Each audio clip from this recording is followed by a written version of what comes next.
We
are live, George. Cool. Good evening, everyone. Hope we're doing all right on this Monday evening. So we're gonna talk about Saturday's action, unfortunately, just because we're your therapy session. We've got brought back a couple of classic segments. You guys will be happy. The doghouse is back, but Jesus, it's gonna have to be a big doghouse tonight. I'm going to introduce you to my guests. So as you can see, you lot can see, I can't. So as you can see, we've got Jonezy. How you doing, mate? You've had a bit of a nightmare with officials. Yeah, though I've been too well with the flu. I'm still a bit froggy now, but I'm all right. And then obviously, I had a bit of a year 11 under 11s football tournament today. Yeah, so I almost got sent off from the sideline. So yeah, I'll leave that to Thursday to rant about. But yeah. I'm not very in good books with officials at the moment. But I'm good. I'm feeling a lot better. I'm glad to be here. Nice one, mate. Then we've got Chantel. How are you, mate? Thanks for coming on. Yeah, not too bad. Rushing around, coaching and all that lot. Cool. Then we've got Paul. How are you, mate? It was good to see you on Saturday. Yeah, it was good to catch up with quite a few people. First time I've seen a lot of people since last season, but yeah, that was much better than that 90 minutes that we had to endure in between. Yeah, less said about that. And Mike, I'm going to start calling you Just Eat, mate, because I asked you to deliver and you deliver. So good to have you on. Yeah, here we are. I'm in a travel lodge in Hales Owen, just outside Birmingham, and I've only just sat down, literally, and there isn't studio quality lighting in this travel lodge, I have to say. So it's a bit Alan Partridge, but I'm here. I made it. I just logged on. So, yeah, glad to join you. Happy to be joining you. That's fun. Aha. That's all I know about Alan Partridge. Yeah. That's why I always think it's really good that Alan Partridge just took like an interest in the Caitlin Ford song. Ravi, good to have you on, mate. How you doing? Yeah, all good, mate. All good. I mean, as we'll talk about, by the result on Saturday, but yeah, no, it was. I'm doing all right. I'm kind of over the flu that I had last week, so my voice is almost back to normal. Cool, nice one. Have we got anyone else? Yeah, Ryan's here. Ryan, how you doing, mate? Yeah, not too bad. Again, I was hoping Saturday was a nightmare, but still, I'm alive. I'm awake, so it clearly wasn't a nightmare. It was a reality, sadly. Nice one, right? Hello to anyone who's spoken in the chat so far. Jonesy will read out when people put stuff. I just say hello to. I just say hello. Catherine's in. Catherine. Darren's in as well. It does up. Nothing to joke about. Laura's here as well. Even Laura, and also Barwick is in as well. Nice one, Luke. I hope you. There's a story about Luke. So that was his first women's game on Saturday because he came with me. So I'm really sorry about that, Luke. And sorry, mate, just to let you know as well, we also got Dorian is in as well. Hey, Dorian. Dinky's in as well. We have Mark Baker as well. Nice to see you all in. James Good. Patterson's here. We're going to get done for overcrowding soon. Yeah, we get overcrowded here, but yeah, no, all good. That's Nice one. And Mark, thank you for joining again as well. Appreciate that. And everyone else, it's really good. Please feel free to drop your views in there. Say what you want, to be honest, because it's going to be one of those shows. Obviously, just keep it a bit like not over the top. Oh, sorry, George. I don't want to forget anyone. Pinky's here as well. I'm sure I did say it, but you did say Pinky. There you go. The chat might be just catching up, but yeah, we don't forget anyone here. We've got Chris as well. They're all coming in, mate. There's a few of them. We've got Chris as well. Chris Wells is here. So yeah, there you go. We've got Darren Wells. We've got Chris Wells. Let's see if we get an awesome Wells. So yeah, you know what? Let's just get into the shit. I'm dropping the first swear word already. It's not even 7:15. So we're going to talk about the Arsenal 1, Aston Villa 1. Ravi, I'll start with you. Going into the game, obviously, I would have thought most of us were confident. I know we've not had the greatest of records, obviously, away from home. But what was your views going into the game, obviously, with the team? I mean, first things first, I think Villa aren't a bad team. So I wasn't expecting, a 4-1, 5-1 that we've had previously in our first two games. But I did expect to be 2 or 3 up at some point. And that just wasn't the case. So I just thought, we just looked a little bit toothless going forward, kind of running out of ideas very quickly. So yeah, it just felt like it was just going to come against a run of play towards the end, and we're not going to have enough time. And the longer it stayed at 1-0, I just wasn't comfortable with it. Yeah, I think I turned to Luke and said 20 minutes before it happened, I was like, mate, I'm blind and I can tell you they're going to score. Like, it was just one of those games, but we'll get to that in a bit. Mike, obviously we've got the early goal from, I'd probably say a Villa mistake with Frida. Obviously she's done what she's been doing. I think she breaks into that box. She puts the finish in. You get the 1-goal lead. What was your views on the goal, like the all-around play on with that? Yeah, I mean, you heard. So, confession: I didn't go to the game. My daughter. No. Let's explain. My daughter went with one of her mates because she wanted to. So she'd been telling one of her friends for ages, "Oh, come on, watch women's football, right?" And like you said, somebody went for the first time. She took one of her friends for the first time. So I gave up my ticket and said, "Here, take your mate with you." So I've only watched the highlights, but she came home and said, "Dad, you missed absolutely nothing." But on that goal, I mean, you heard Rene say it came from the press. Villa were trying to play out, got caught, but well taken goal. And Frida took it really well. You know what I mean? Slotted it home. And you think, as I did, because I've got the alerts on my phone, I think, oh, here we go, we're 1-0 up. And it's 12 minutes down or whatever. I'm thinking at that point, because I'm at home, I think I'm going to miss a party. Right? And it didn't really pan out like that, did it? Unfortunately. But yeah, good early goal. And we're in, you know what I mean? Yeah, so we'll talk about Frida a bit more. Ryan, I'll come to you.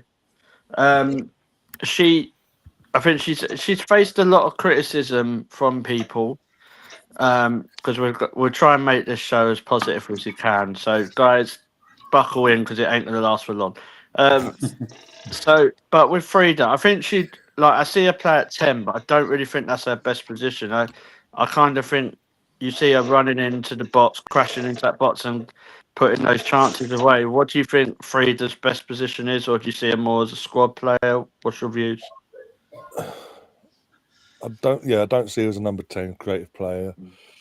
I think she is more of a box-to-box player, but since not last season, the season before, she was our best player basically by far. Everything she touched turned to gold. she's become sort of a clutch player. She scores clutch goals at clutch moments every now and then. But yeah, she's box to box, but I would say she should be more of a squad player. If I'm being brutally honest, we've got like Cooney Cross. What's Cooney Cross done wrong? I want to ask that question because why has she been isolated out of the squad? But Frida, again, she scored the goal. Don't get me wrong, but her performances haven't been meriting the starts that she's the minutes she's getting, in my opinion. Yeah. And I mean, barring the goal, what else did? What do you notice her at all after the goal? Because I didn't. I'll be honest, I didn't.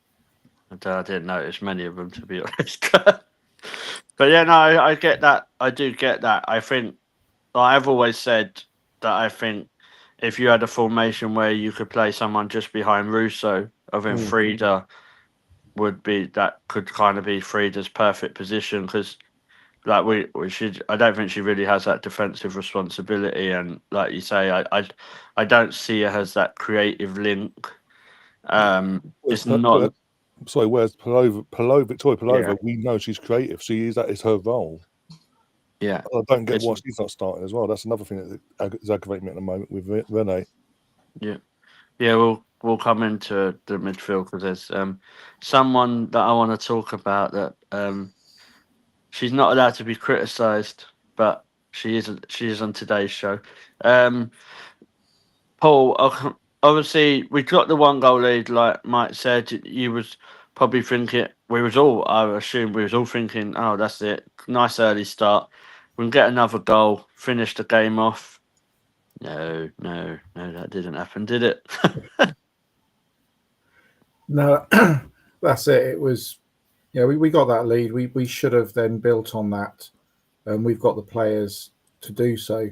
But there was just something lacking there the whole game. It just lacked energy and commitment, I think, was there. And just echoing what's been said, what's happened to Kyra?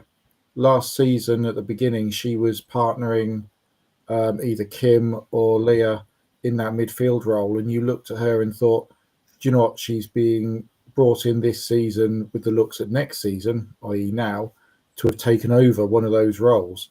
And with Leah Volti going off to Juventus, that would have been the ideal time now that she should be the starter in that role alongside Kim. But yeah, it just lacked anything.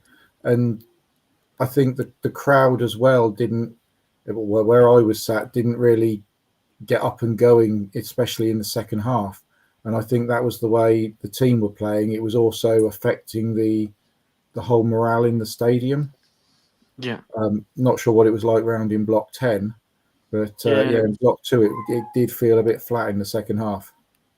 Yeah, it was a bit. It was all right, but it wasn't like the greatest, if you get what I mean.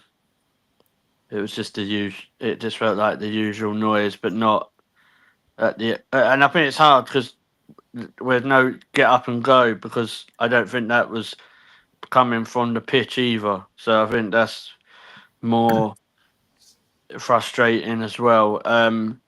Chantel, kind of generally on the game, what was your thoughts on it? Obviously, we'll come to some other stuff during the game, but yeah, how did you think we kind of got the early goal and then thought, oh, that's it? Or yeah, what do you think?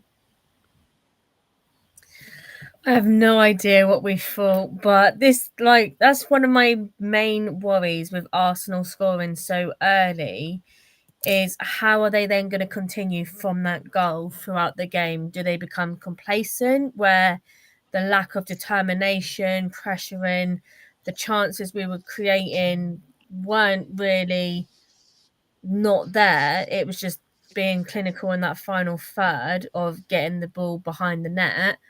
To then, if you don't get that second goal, you've still got at least a whole 40 minutes, a second half, 50 minutes, 60 minutes for Villa to get that one goal to be back in the game. So we either should have been more clinical to make the goal difference bigger. So even if they did get another goal, it wasn't going to be a draw straight away. Or you leave it as a 1 goal difference, and that's always given Villa that hope that all they need to do is keep pressuring, keep trying, and they can easily get back in the game. And that's what we let them do. Yeah. Jonesy, do you have any comments?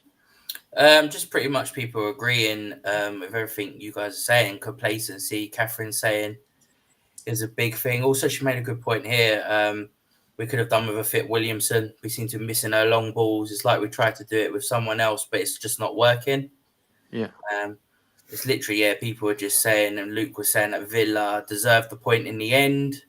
I'm just saying things ain't, what Ryan pretty much said. You just don't know what's happening at the moment. That team should be clicking, shouldn't it? And it's just not. It's just not working at the moment. Be it complacency or what it is, I don't know myself. I think some of us know him. John Williamson, absolute legend around Arsenal, goes to all the games. Absolutely hit the nail on the head for me on Twitter, X, whatever we're calling it these days. He said they're playing like celebrities, but they need to remember how they actually got there. It's just not clicking. So we'll go into a couple of the aspects that we'll start with the Leah Williamson stuff. Ravi, I'll come to you. Obviously, I'm not going to sit here and say anything negative about Katie Reid because I think she's done absolutely amazing recently. Yeah. But we really, really did miss Saturday them Leah Williamson long ball passes and that. And that's nothing on Katie Reid, but surely people like Katie McCabe and even Taylor Hines when she come on, we've got players on that pitch that should be doing that. Do you think that's a fair reflection? I think it's really difficult to replace a player like Leah Williamson. Yeah. Just in general, like we don't have an alternative to it really. Like as good as some of our players are at playing the ball and passing, no one can do what she does from that position. Yeah. And it's one thing from like having players like Katie McCabe, Taylor Hines, Emily Fox that can play good balls in from distance, but the angles in which Leah Williamson finds those passes, they can't do that from fullback. And they won't be able to.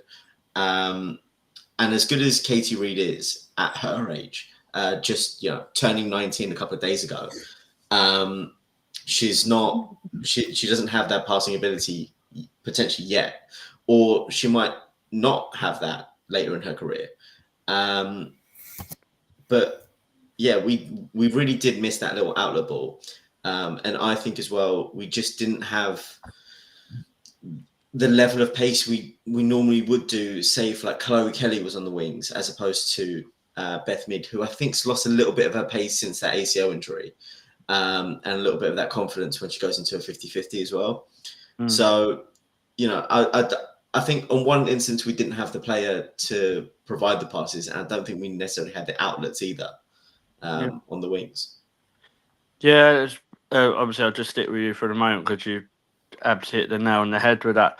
What my biggest, or one of my biggest issues on Saturdays is why we didn't use the wingers and attack the fullbacks as much.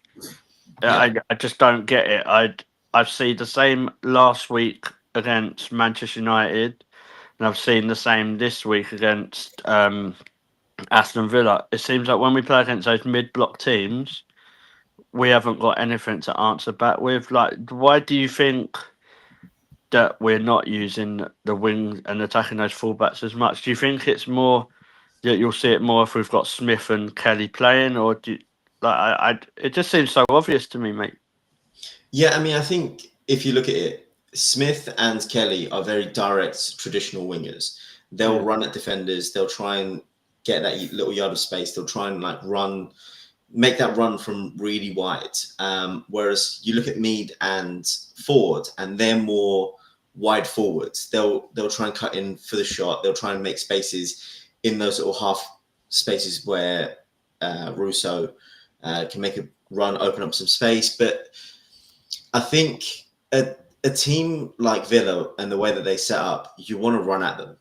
You want to absolutely tire out their wingers. And one of the things that a lot of people around me were saying, and even myself, why did it take until the 88th minute for Chloe Kelly to come on?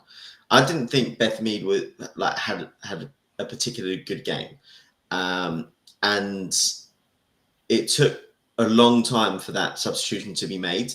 I think it could have happened at least 10, 15, maybe 20 minutes earlier. And also, I think Frida doesn't necessarily have the technical ability to find passes through lines for those wingers. And it's the same thing as what we said against Man United. You can't really do that unless you have the technical players in those little pockets to make those passes. And we have two of them in the team.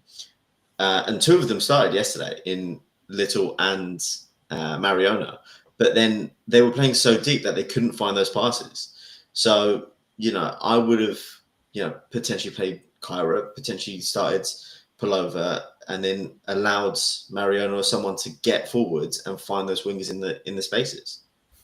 Yeah, you've got quite a good knack of coming on to the subject that I want to go on to. I've tried to do it now, so I appreciate this. So, we are going to talk about Mariona Caldente. Apparently, in the fan base, we're not allowed to criticise Mariona Caldente, but I'm going to start with you, Mike, just because I can. I'm not asking you to sell her or nothing, or send her to Juve. Just to let you know, George, Mike has dropped out. Right, we are not going to go to Mike. welcome to Blind Live YouTube. It's put Paul under pressure now, so right, we're going to go to Paul. Yeah, the Mariona situation for me this season's really interesting. Like, for me, I think she's sitting far too deep. Like, we've seen Mariona play for number 10 at Spain, and I think she's done not too bad there, winning a World Cup and a Euros in the past. But why do you think that we're going with this, like, Mariona sitting? Because in that 8 role, I think she's just way too deep, and she can't dictate the play that what we need. Surely that's where we should be seeing Kyra or Pullover, isn't it? Yeah. For me, she's way too deep in there. You're not getting the best out of her, and whether Renee's seeing something in training that she thinks she can get more out of her there, we don't know. But it's definitely not working these last few games, and I'd like to see her in that number 10 role for us, just to see if she can replicate what she's been doing for Spain in the past. For us, we all know she is a world-class player. She did it for us last season. She was brilliant, but there's just something not clicking with her since she's come back from the summer break with us this year. And what that is, who knows? Yeah, for me with Mario, it's just like there was a couple of times that she lost the ball on Saturday, which happens. You know what I mean?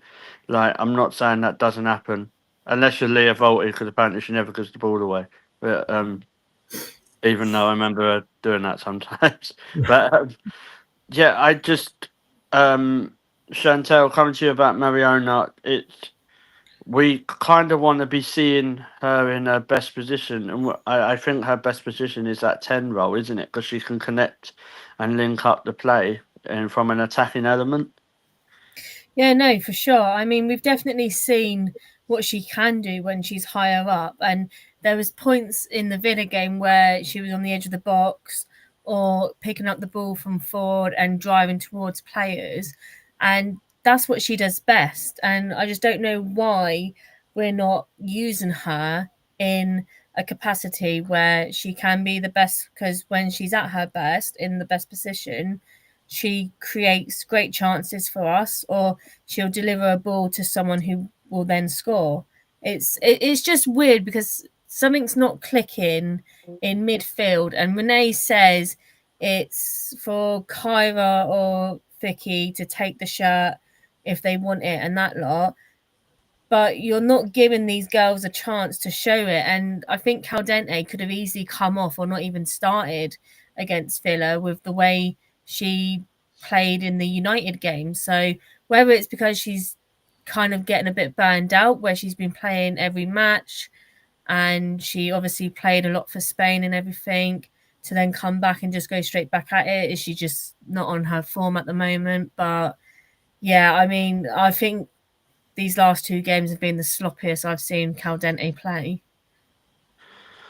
Yeah, I think it's that midfield. It reminds me of when the men play Mikel Merino at number 10. It just doesn't work with Mariona being in that deep line 8 role, because I think, like Catherine said, you're playing that double pivot, but you're using Mariona as the defensive part of that when it should be she should be the attacking part of it. And I think like Palova, if you played Kim or Kyra with Palova and Mariona, I think that's when you would start to see it click. Would you agree with that, Ryan, or have you got different views than that?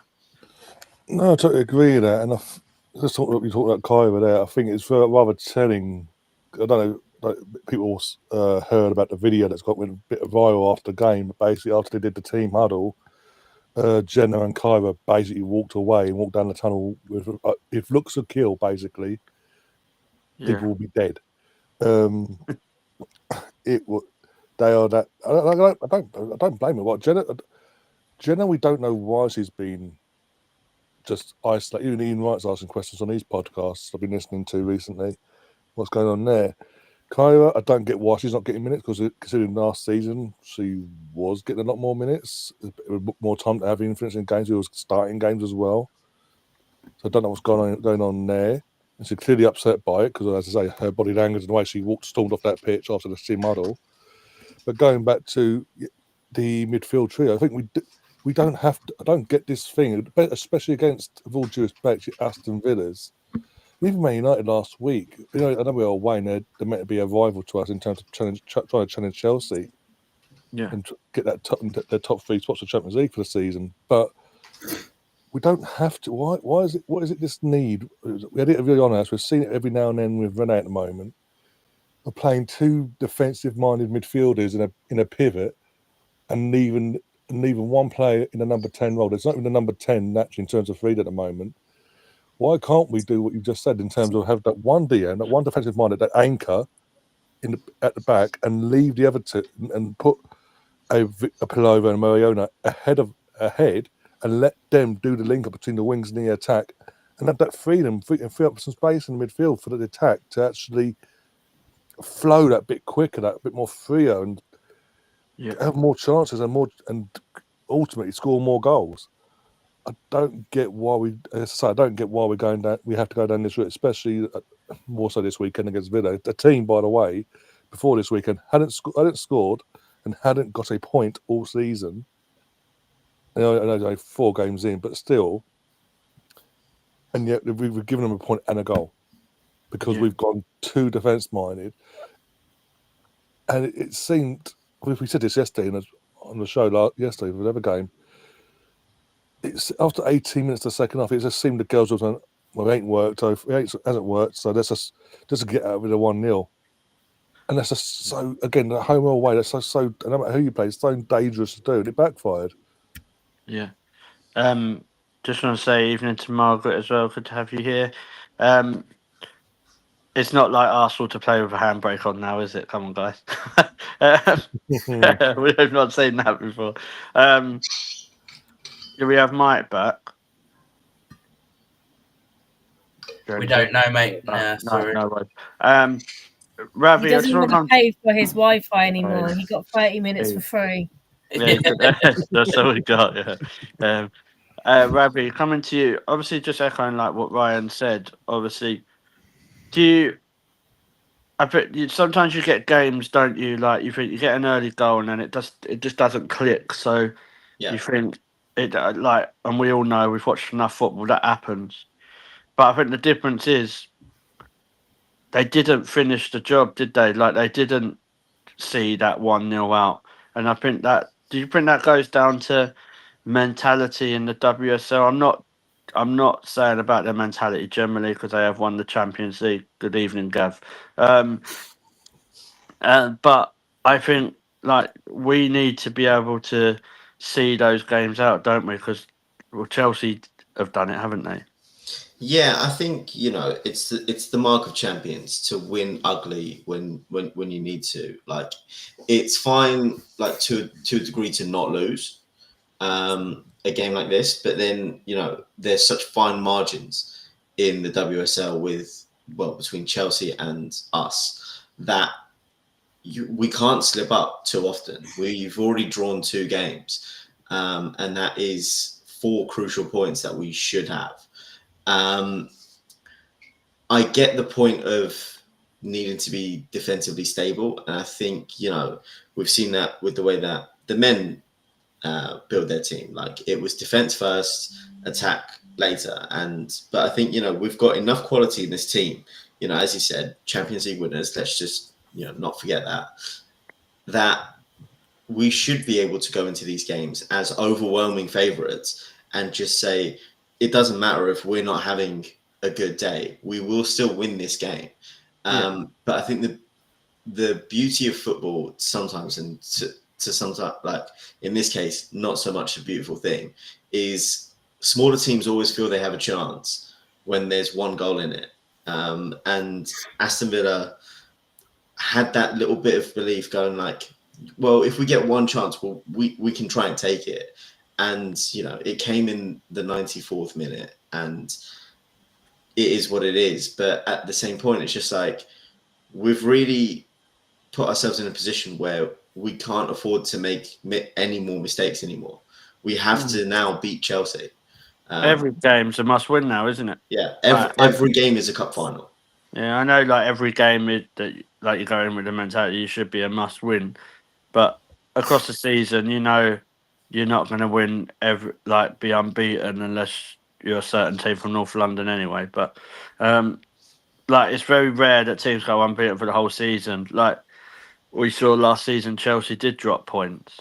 But what worries me from a mentality point of view is, I don't know, I'm putting it out there, I don't know if the girls believe that they can beat Chelsea to the WSL title, because I don't know, I think the mentality is a bit flaky, because like we all know that we could go and beat Man City on Saturday and then really struggle against, say, Lionesses away or Brighton away or something. That's where my worry is. Yeah, I just think if we are if we want to be considered one of the premier teams in world football, not just in the WSL, in world football, and rightfully so, we should consider ourselves that. Arsenal have such a history across women's football where we have always been the big team. We are the most supported club in the UK for the women by a considerable distance. We should be turning around to people and saying, no, we need to win that trophy. That's our trophy that we used to win year in, year out. And we need to get back to that. It's whether it's a mentality thing or a complacency thing, I don't know. I hope it's not. I hope it's neither of those things. I just hope that, this is almost a wake-up call in a sense of just like, we can turn around and say, do you know what? This is who we are. And it's time to show it now. Yeah. No, I agree. And I think like Dorian said as well, Paul, is that sometimes you've got to have that little bit of luck as well, haven't you, on your side? Like Chelsea against Leicester. Leicester hit the bar or the post, but it didn't go in. So Chelsea have got that bit of luck on their side. But we have to be seeing games out like that. If you're going to go down the road of thinking, oh, do you know what? We're just going to take the 1 goal lead and stick to that. But it's like I don't think they knew what they wanted to do. Yeah, I mean, if that had been 0-0 and we picked up a goal in like the 85th, 86th minute, then yes, just see out a 1-0 win. But yeah, we've seen it with Chelsea. They can sit out. They could score in the first 10 seconds and then go on to win 1-0. Because that they just have that mentality. They're there. They can defend. They seem to always have luck on their side, and it is really frustrating that on Saturday that we didn't just go and finish that game off. Because in that first half, they were there for the taking. Second half they did come back at us, and you could see that goal was coming. But I went down to Exeter on Sunday, for a Women's National League Cup game, and Exeter, who play in the 3rd tier, were playing Abingdon United of the 4th tier. Yeah, It was 5-0, and it was into stoppage time, and Abingdon was still there with goal line clearances to stop it being 6. Yeah, And you just look at their mentality compared to the Arsenal team on Saturday, and you think, where was that at the Emirates? Where was that, that passion to not lose 6-0 in the dying seconds? That's what we were missing, and it was not good, not good. I just think it was like they was kind of stuck in a rut, Ryan. It was like they thought, oh well, we've got the early goal 1-0. We'll try, if an opportunity arises, then we'll take the goal. But then, as long as the game went on, it was they started thinking, oh, hold on a minute, maybe we should just try and see this game out. But I don't know what you thought. Like we saw, like Chloe Kelly come on with 5 minutes to go. Like, what's the point of that? Again, I ended the watch along I did on Saturday for the game. My main critique was of Renee. The player have to take responsibility to the extent, but for me, Renee got it wrong completely. Not just in terms of her tactics and her game plan, but her timing for subs was absolutely all over the place. And even like I think someone, Ravi said earlier about Beth Mead. We were sitting here, me and Catherine, and I think it was Gary sitting here on Saturday saying, when Olivia Smith came off, we were expecting Beth to come off, and Olivia came off for, it was now Ford. We were expecting it to be Beth Mead, so we were sitting here absolutely shocked. And then literally, it's like when Chloe Clayton comes on eventually, what is the point? Yeah, it was 1-0 at the time. This is just before the equaliser, but it's not the point. Chloe Kelly, again, we talk about clutch players. She's a clutch player. She has thrived since coming back. She's fallen in love with football again. She loves the club. We love her and all that palaver. The fact that she's on the bench, she's clearly fit enough to play. If she wasn't fit enough to play more than 5 minutes, why is she on the bench? Ask that question as well. Yeah. But the time, again, go back to Renee, the timing of the subs. Why wasn't Chloe brought on, period, 20 minutes beforehand? We needed that impetus, that change in the momentum of the game, because the game, as we mentioned before, and you just mentioned there, it has sort of ebbed away, and the players that were on the pitch 20 minutes prior were like, well, we ain't getting this second goal, so let's just set out for the 1-0 and hope for the best. Yeah, that was the moment where Rennie sort of gone, no, okay, this is like, Chloe, get your ass on the pitch, Caitlin, Stina, Palova, off you four, on you go, X, Y, and Z, off you come, and give them that four fresh pairs of legs, bit of impetus in the attack, and put a bit of feel in the opposition. Because they'll probably think, oh, this is again from the opposite point of view. If you're a Villa player 1-0 and you're thinking, oh, they're letting off here a bit here, and then you look to your side and you're seeing Palova, Stina, Ford, and Kelly come on at the exact same time, that will deflate you. Yeah. I just think that's what with the Chloe Kelly situation. I'm not saying about not bringing her on. I just mean if you're bringing her on and with 5 minutes to go, that's what I'm saying. Surely the mentality then is just see the game out. Bring Lotta. I know they brought Lotta on, but Lotta, Kyra, and just defensively put that wall up to get that 1-0 win. It should have been 20. My point is that with Chloe, it should have been 20 minutes prior. And another critic of Rennie was, again, a golden rule in football: you never make a sub, a defensive sub, or a sub in general when defending a corner. So whose bright idea was it? Again, I love Lotta. We do not throw a defender on when you're defending a corner, because look what happens. 9 times out of 10 that happens. It's basics. It is basics that it's really hurt us in the last couple of weeks now. Yeah. So yeah, cheers for that, guys. What we'll do, we'll try and think of a bit more positivity. So we're going to look forward to the Man City game. So I'm going to pass over to Jonesy, and then he'll go through some stuff with you. Yeah, I'll try and bring the positivity. That's why I gave it to you. Bear with me, guys, as well. My throat. If I mute, I'll have to cough. So yeah, I'll start with you, Ravi, mate. The league table doesn't look pretty. I know the scumbags down the road, or bing dippers, what we call them, are above us. First and foremost, mate, I might as well get to the crux of it. City on the weekend, how do you see it going? What's your thoughts, your feelings surrounding the game at the moment? I think I'd like to think we'd be a lot better. Purely on the basis that this should be a wake-up call. And I think the team needs to come out swinging, and we need to really show that we're there. We should be taken seriously. We should be up there fighting for the championship, and beating Man City will go a long way to show, yeah, we are capable of this. In one sense, it is the perfect time to play Man City, because I do think we should be able to beat them. I think it's going to be a real test for Katie Reid against Miedema and Bunny Shaw. But given how she's defended in the first 4 games, she's been really good.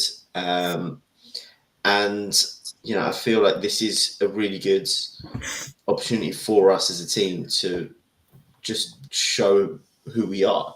That spirit where we won the Champions League didn't go away after we lifted the trophy. It's still there, and it's the motivation for us to win the WSL again.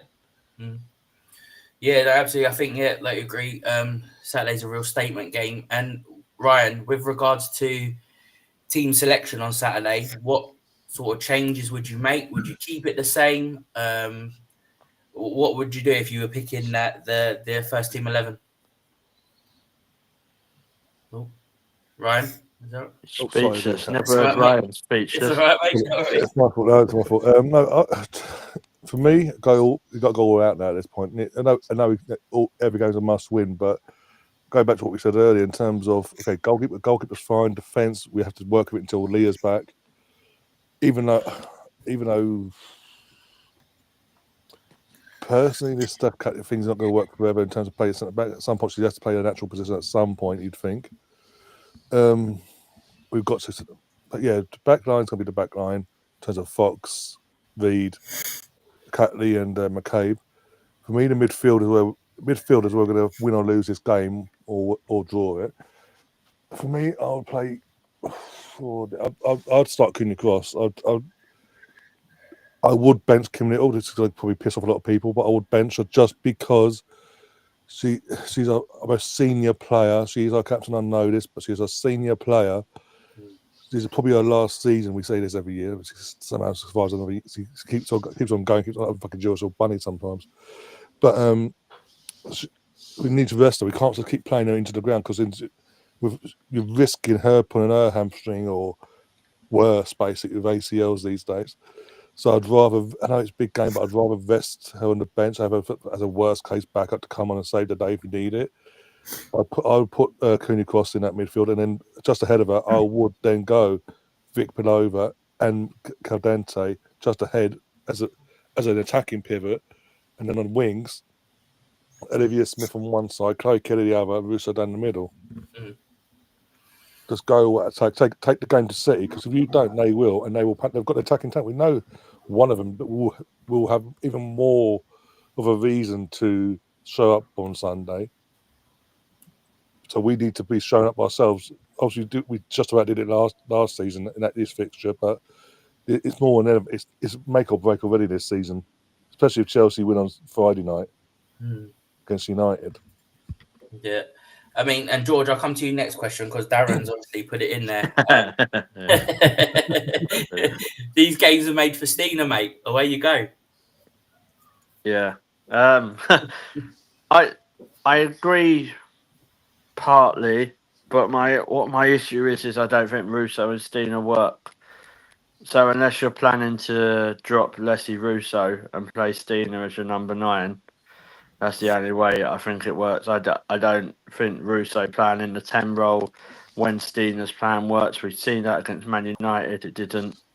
But we could do what happened before, play Russo down the middle, then you bring Steiner on to get at the City defence. I think we have to remember, though, also, is that Alex Greenwood is back in that City defence and she makes a massive, massive difference.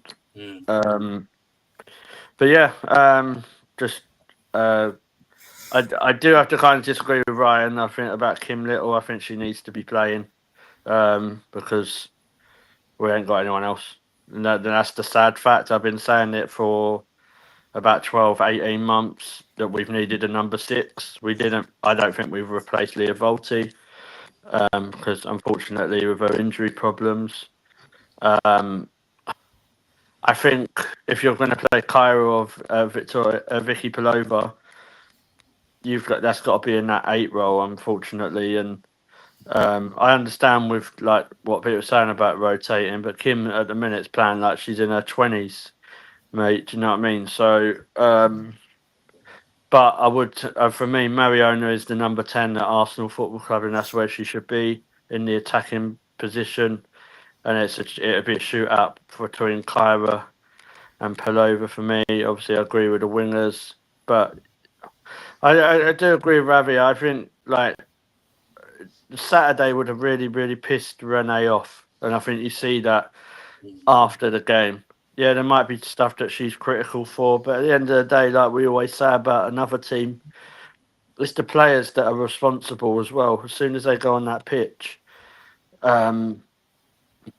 we've got enough experience, Jonesy, mate, to should be beating Aston Villa at home. I think that's something that's not been spoke about enough. You've got people like Katie McCabe, Steph Catley, Mariona Caldente, Beth Mead, just to name 3 of them more. Like, you know what I mean? They're WSL wise, they're very, very experienced. Apart from Mariona, they should have done a lot better of a job than they do. And I like what Darren says. The players do have a bad day, but they've had 2 bad days back to back weekends. If we're being honest, so I think that's another problem they need to try and address is that mid block. So, and at the end of the day, as blunt and brutal as it is, you're not going to win a WSL if you put performances in like that. Yeah, no, agree, mate. And Paul, I'll go to you next. Just saying that obviously Laura's put in there as well. I was going to mention it. Lauren Hemp, they haven't got her this weekend. She's unavailable. That's a big blow for City. It needs to be a statement win, doesn't it, Saturday? It needs to be like a turning point, a bit like the men had at the weekend with Newcastle. It needs something like that to really. Do you think it really needs to kick them going for the rest of the season? Because, like you say, we can't afford any more slip-ups, can we? Because Chelsea are literally already going for it. Yeah, I mean, we're coming into a big stage for us now. Obviously the Champions League is back as well, so we need to get those last 2 performances, put it behind us, and go out there. We could do with another sort of a 4-5-0. Like I say, haven't got Lauren Hemp, so that's a bonus for us. But they do still have some good quality players in that team. But yeah, we've just got to go out there. We've got to, get on with it. I'm sure there's words that will have been had in that dressing room and on the training pitch over the last few days. And yeah, just get on with the job now. Not even look at what Chelsea are doing. Let's forget what they're doing. They can get on with it. Let's concentrate on our team, our results. And if we keep doing that, that's the only way we're going to progress up the league. Yeah, I agree with that.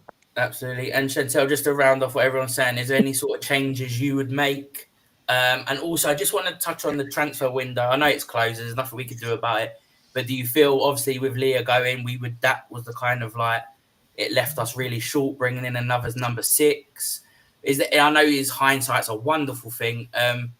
Is there anything you could, like, if you could go back right now and it was like a day before the transfer window shut, what would you do? What would you bring in? Yeah, well, I mean, hindsight is a beautiful thing, isn't it? Is, yeah. Yeah, for sure. I mean, like, obviously, we got Smith, we got Hines, and we kept Kelly. So defensively, you've got a player there, and attack, you've got 2 players there. But like, we had Palova coming back, and the likes of Kyra Cooney Cross. Knowing what we knew, if we did know that Volty was going to go, I probably would have maybe looking at someone to get for the winter transfer, but possibly not jump straight into getting a number 6 for the start of this season, just because you got little there at the moment, but also the likes of Kyra could also fit into that slot, or even maybe giving like Palova a chance there and keeping Caldente up top. But I mean, this is going back, I think, 2 seasons ago now, and obviously we've not really seen much of her, but Laia Cadena stepped up to play in the CDM role against Maya Ramirez in the Conti final that we beat. Well, it was the last Conti Cup final before it's become the Subway Cup, and she shut Myra down. So there are players that can step up in that defensive position if they're coming from a defensive background, the likes of Laia, or even like, obviously she's not fit at the moment, but Williamson used to play as a CDM or midfield role. So definitely, like, you could look at elsewhere to say, like, right, so we know she's going. So for the first like start of the season, where can we use who and that, and then look to get someone in. But for City, like, I think Marnham needs to go on the bench. Definitely, like, we need to start little, have experience, the maturity, and she seems to be the only one that's put in an actual shift in compared to the others. Like, she was on the floor, but still managed to keep hold of the ball and didn't lose it, and then pass it to our own player. I think DVD needs a bit of a confidence boost. She seems a bit hesitant ever since the West Ham game from that mistake. There was a couple of balls where she didn't move for it. I don't know if she's spending too much time with Sinsberger, but I like her to gain more of her confidence back. And like, we know what the likes of Bunny Shaw and Viv Miedemar can do. I think our best way to attack is down the right side where Gracie plays, because that seems to be their weak link at the moment for City. And I think we need to go hard with loads of goals, because otherwise it's going to come to the end of the season where, oh, great, we're all tied on points or something, but the goal difference is what matters at the end of the day. Yeah, no, absolutely. And just want to, this is a question for anybody, really. If someone wants to ask, has it been proven that Kyra and Vicky can't play 6 yet? No. Yeah. I don't know about Kyra. And Mark's gonna have a go at me because he thinks he watches from Australia, and I'm always saying negative about Kyra. I feel sorry for Kyra. I don't think she's been given enough opportunity, but when she has been given an opportunity, I'm a bit concerned with her defensive play. Cool. Anybody else? I mean, I think she can play there. I just don't think she's got the maturity to play there yet. I think it's a really complicated position to play. And I remember a discussion a few years ago where a lot of people said the issue is that there's not a lot of world-class number 6s in the world. I think you could almost name them on one hand, and they all played for a major team in the world. And at that point, Leah Volty was one of them. And probably out of those 5 players, one of the 2 or 3 best in the world. So regardless, it's big shoes to fill. And I think that's why we've gone with a double pivot kind of way of going about playing. But I think there is some retraining or something that could be done. I just don't think Renee feels that Kyra's ready for it yet. Yeah, it could be. Right, so just before we wrap up, guys, what we'll do, we'll run around and grab some predictions, obviously, for the game on Saturday. Chantel, I'll start with you. We'll go that way around. Do you know what? I can't seem to win with my predictions at the moment. Whenever I go for a clean sheet, we end up conceding, and whenever I don't go for a clean sheet, it ends up being something else. I'm gonna be hopeful and positive, and I'm gonna say that the draw between United and Villa is gonna give us a massive kick up the arse, and we're gonna go 3-1. And do you know, I put Russo to score first and Marnham scores. I put Marnham to score first and then someone else bloody scores. So, do you know what? I'll just go crazy and I'll say that Caitlin Ford's going to score first for us. Cool. Ryan? I think they score, but yeah, I'm going to say 3-1 as well. I don't think we score more than 3. Yeah. 2-1's too close. Too much asking in terms of not one goal margins. Thank you very much. Either 2 goal. Send a signal of intent as a bounce back to the rest of the league, especially Chelsea. Again, no matter what happens to them on Friday, we need to go out there and send a message that the last 2 weeks has been a bit of a blip, and we just kick on. Use this end to kick on, and yeah, rejuvenate us. Domestic season anyway. Goal scorer wise. If Kelly starts, I think Kelly's going to be really motivated for this game if he starts. I'm going to go for Chloe Kelly for the first goal. Cool. Ravi? I'm actually going to go for the 2-1. It's going to be a tense, nerve-wracking game like almost every game is, men's or women's. I reckon they'll score first, and it will probably go in behind at half-time. And I think somehow, some way, we'll claw ourselves back into it, maybe with about 20 minutes to go. And I'll go to make a couple of people in the chat quite happy. I'll go Stina off the bench to score the first goal, and then someone to win it for us after that. Ravi's he's read the room. Do you know what I mean? He's thought, I'm pandering to the crowd a little bit. Yeah. He's like, how do I get that number 1?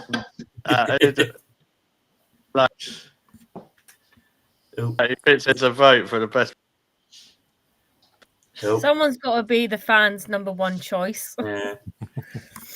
I'll go next. I'm going to go 1-0 just to us, and it's going to be like 90th minute winner from Stina as well. So I'll join you, Ravi. I'll take some of that flat applause. So 1-0 last minute winner for us. George, you back with us? No, I think he's having some technical issues. So I'll go to you, Paul. I'm going to go for a conservative 2-1. I can see it probably the first goal coming from a corner. So somebody like Katie Reid getting our first one, but then Stina off the bench to win it, as she's done before for us up there. Cool. Excellent. And obviously the Champions League returns, doesn't it, next week as well? Which is Lyon first game, isn't it? Let me just double check on the top here. Yeah. So it'd be interesting to see. We'll have all the preview for that next week as well. And George, as you're back, mate, your prediction? Yeah, so someone called me idiots.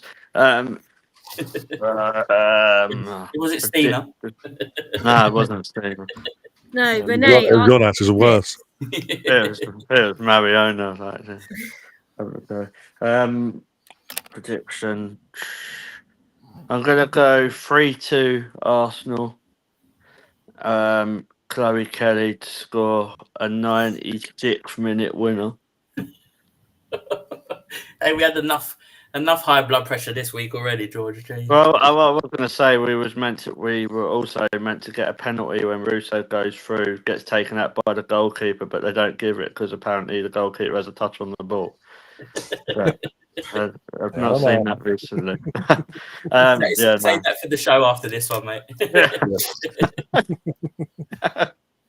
But no, cheers, mate. I think that's it. That wraps up. George, is there anything else you want to mention? No, so obviously we'll have a watch along, won't we, Ryan? Saturday? Yeah. Saturday's will be one big, again, because obviously cover the men's side on my channel as well. So it'll be one big, massive watch on 4 or 5 hours start with the girls. 11:30 we'll go live in the morning. Half hour before kickoff, get on the build up, go for the team news and all that. And hopefully the girls turn up, get us a win on the board there, get us going, get us really, really excited and buzzing and a bit more happier going into next week. Because obviously with Leon around the corner. And then obviously, I'll be covering the men's game as well, straight after, literally about a half hour afterwards against West Ham. Yeah, nice. So obviously we'll have that as well, and then obviously we'll be back next week. Just please remember to hit the subscribe button on the Arsenal Women Chat Show and the Mr. Arsenal podcast. Really, really helps with the channel. Also, for those, we've got the Highbury fans forever Discord. Is it a channel? Did they call it a channel or It's like server? a Discord hub, isn't it? Yeah. Yeah, Discord hub. Obviously that's really good stuff what Liam's doing with that. So please get involved with that. And yeah, all basically have a good evening and come on, you gunners. Yeah. Cheers. Thanks a lot, Chantel, for coming on tonight. Cheers for having me again. So, and like I say, Ryan, any other shows? Obviously we've got Canon and Jonezy on Thursday. You got anything else coming up this week? Literally in the next half hour, we've got Liam, Andy, and the gang, and Brooksy, the gang. Sorry, with the North Bank Summit. Obviously, reviewing the men's game from yesterday. That's gonna be fun. A lot of talk. I wonder how long that's gonna go on for.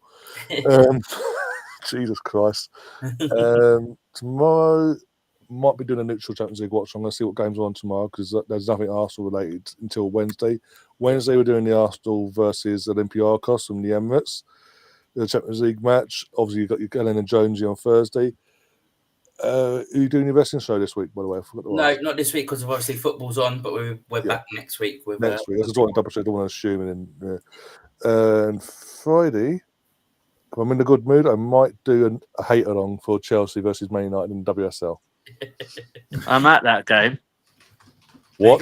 Yeah, I'm actually going to the game because no. I'm going to the Man City game on Saturday. It was easier for me to go up on the Friday because Darren, legend in the chat, president of the SFC, Steiner fan club, he's driving me up from Peterborough. So I'm going to hate watch. So every time Chelsea concede a goal, I can just sit there and laugh and see if Basil's playing with his drum.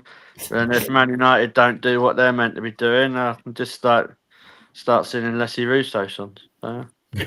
Don't forget your voodoo doll then. Chelsea voodoo doll. Yeah, exactly. I was going to say Vuvuzela then. I'm not one of them. Ravi, thanks a lot for coming on tonight. Yeah, no, brilliant. Thank you for having me. I think this is my first appearance on the Queens of the Canada podcast. So, it's been great fun. Cheers. Thank you very much. And Paul as well. Thank you very much for coming on.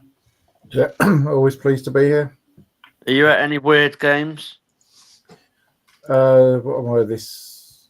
No, I'm having to work this weekend, but if I wasn't, I would be probably going to Camden Town on Sunday. Yeah, rather you than me, mate. Yeah. Rather you than me, and I live next to it. But yeah. Right, guys, that's all from us then. So yeah, roll on to Saturday, City. Come on, you Gunners. Good night, everyone. No.